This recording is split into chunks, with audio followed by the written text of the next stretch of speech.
Hi, my name's Sydney Aarons. I'm a professional dog trainer, accredited to the National Dog Trainers Federation. And this week we'll be showing you how to capture certain behaviours. Now we've got young Ricky here. She's a 13-month-old Border Terrier. What we'll be doing today is capturing a certain behaviour. If your dog does a behaviour that you actually like and you want your dog to repeat it on command, we'll show you exactly how to do it. Now young Ricky here likes to get on her back legs and walk around just like a meerkat. So plain and simply, we have a nice piece of food that she likes. And she does this naturally. So get her attention. Yes, good girl. Yes, good girl. Now every time she does it, yes, good girl. And you have to put the dog in a position where it's going to do it naturally. So it's quite simple. Just lifting the food up. Yes, good girl. And just do it for a little bit longer. Yes, good girl. Yes, good girl. Okay, remember guys, like in all training segments that I was discussed before, it's all in small increments. Yes, good girl. With smaller dogs, this is much easier to do. So if you've got a Jack Russell, or a Maltese Terrier, or anything like that, or even a Border Terrier, especially your toy poodles and things like that, they all like to do this type of behaviour. Yes, good girl. Yes, good girl. Ricky. Yes, good girl. Yes, good girl. Just remember, if your dog becomes a little bit snappy with the food, just be careful of that. This could be a bit more difficult for children to do because they've got softer skin. So I don't recommend for your children to do it. Come on. Walk.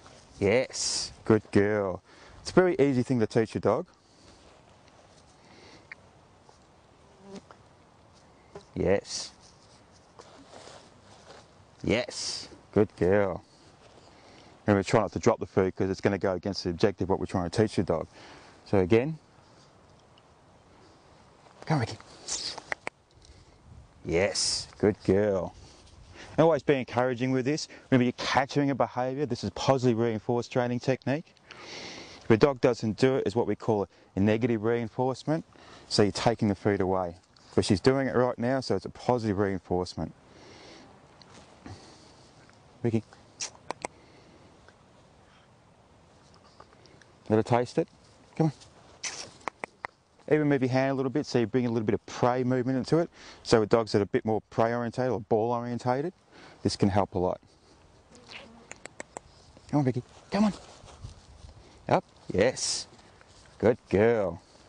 Even allowing a dog to rest in your hand as she's walking so she can get used to being on her back legs. Yes. Good girl. That's a very easy technique, as you can see. She's learning this quite quickly. Yes, good girl.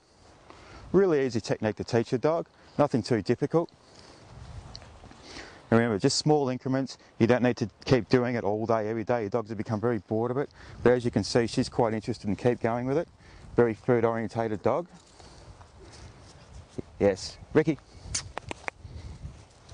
Yes. And it's really just that simple.